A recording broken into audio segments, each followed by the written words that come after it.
Hello, we're going to talk about grips today and more specifically the grip on the serve. Now the serve requires the continental grip. The continental grip is beveled too, so I usually go from my knuckle right here. It's a handshake grip, so you put your racket right in front, you grip it just like you're shaking the hand, and on the serve I like to have my fingers spread out just a little bit. You see, I don't like to grip it like a hammer, even though my knuckles on the continental grip. You don't want to grip it like a hammer, you want to soften it. So that allows us to really extend up when we serve. Now, the continental grip, if you do have the continental grip, you need to pronate. You see, if a beginner got out there and a beginner doesn't know anything about tennis, they're just going to have that racket facing the ball the whole time. So it's basically going to look like this, just a flat serve. So you don't need to do anything with the racket because the racket face, the racket strings are pointed at the ball the whole time. Now, if you switch that grip to the continental grip, which is the proper grip, now instead of having this facing the ball, we're going to be like this. So what we're going to need to do is we're going to need to pronate our forearm. It's not a wrist pronation, it's a forearm pronation. Most people think it's a wrist snap when you serve. It's not a wrist snap. It looks like a wrist snap because it's going so fast, but it's actually a forearm pronation. So watch my wrist when I hit.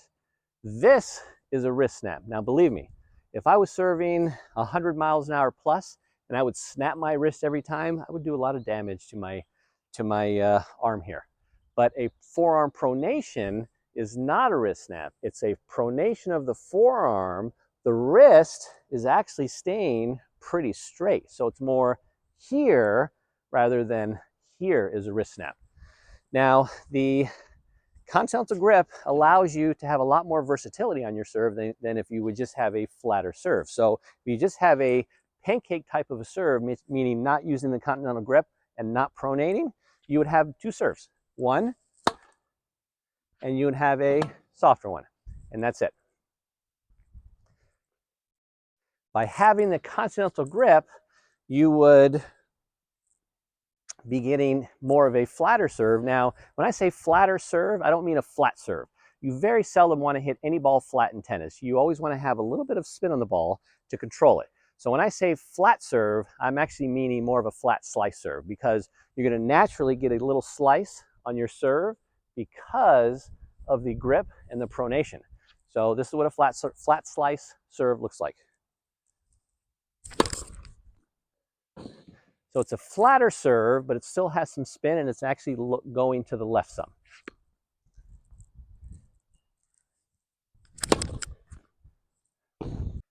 That's a flat slice serve. Now, a slice serve, which requires a continental grip, you would just go more across the ball, maybe a little bit of upward momentum and a little bit more cross rather than pronating right through the ball. So here's more of a slice serve. So I'm still accelerating through, but I'm hitting less of the ball because I'm grazing the ball and I'm brushing the ball. It's also a great way to mix it up. So you go for a flat slice serve, and then sometimes you go for a slice serve, which is slower. The last serve, which is extremely used at higher levels, is called the kick serve. Now with the kick serve, you want to be on the continental grip, but sometimes you may want to go even a little bit more over. What that will do is that'll close the racket face more so you can get more of a brush. So here's a kick serve. Now the difference between the kick serve and the slice serve is my toss. You can probably see it pretty well on the video, but my slice serve, my flat slice serve is more here. My kick serve is actually over my head more. Maybe not that much, maybe not that extreme, but over the head more. And we're going up on the ball rather than through the ball.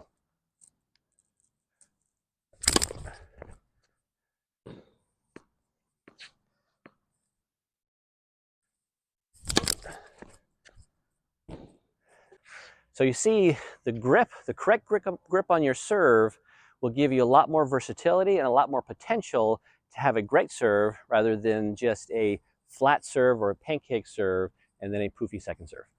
I have a great tip and exercise to feel the continental grip. You can actually feel it physically. So Here's your normal serving grip. What you would do is you would go all the way to the top, still using the continental grip.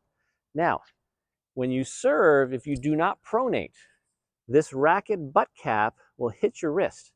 So you'll serve, and you'll actually, if I'm serving that way, you'll actually serve and hit it, and you'll physically feel if you're pronating or not. Now, if you are pronating, your racket butt cap's going to miss your wrist by a long shot. So you're going to hit, and your racket's going to go through instead of not pronating and coming through. So this is an exercise. This is an exercise to see if you're pronating or not. Now look at my wrist. My wrist is straight. It's not bent. It's strong. That's pronating. That's pronating. This is not pronating. And I felt that. Still got the ball in, but I felt it. My advice to all the tennis players that want to have a great serve, take some time, think about the continental grip, take a lesson or two, and practice it, because your potential is going to be much better, much bigger than if you just had a pancake serve. You might regress a little bit, but hopefully it's going to be better in the end. Thank you for watching.